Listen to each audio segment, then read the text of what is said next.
Welcome back. Adults 50 and older and people living with certain immunocompromising conditions can now get a second COVID-19 booster. It also applies to people who received the J&J vaccine and booster. Both the CDC and the FDA gave the second booster shots the green light, but because not everyone is eligible, many are questioning if they should get it. So joining us to help provide maybe a little bit of clarity is infectious disease physician Dr. Farrin Manian at Mercy Hospital in St. Louis. I want to start with this. What should people consider when they're deciding whether or not to get that second booster?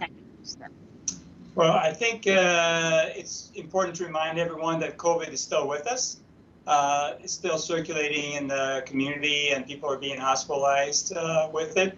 So I would definitely strongly recommend it for eligible people to get the second booster. Okay. And as we're thinking about the virus circulating through, do you think that eligibility will open to more people for a second booster soon, or would that likely be based on if community spread increases?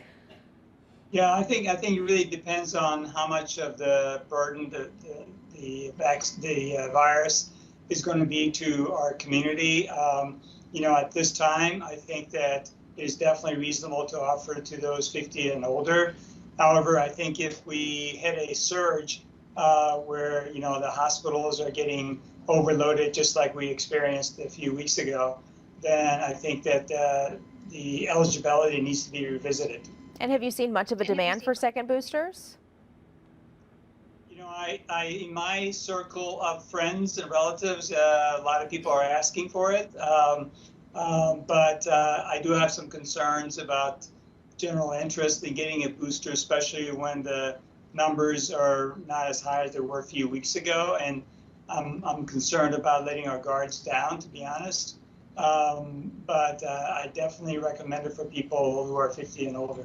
And do you think that there are any downsides of getting another shot? Really, we know that the safety of the boosters is very much similar to the safety of the vaccine, which is a very safe product. The downside is the usual, 24 or 36 hours, a very short, limited potential flu-like type of symptoms, maybe sore arm, but it is a very safe vaccine, and the upside of it is huge in that your immunity can be boosted so that you can potentially fight this virus, both the infection and the complications that it may cause with having a booster. Dr. Manian, appreciate you answering those questions. Hopefully it provides a little bit of clarity for people watching at home. The news continues.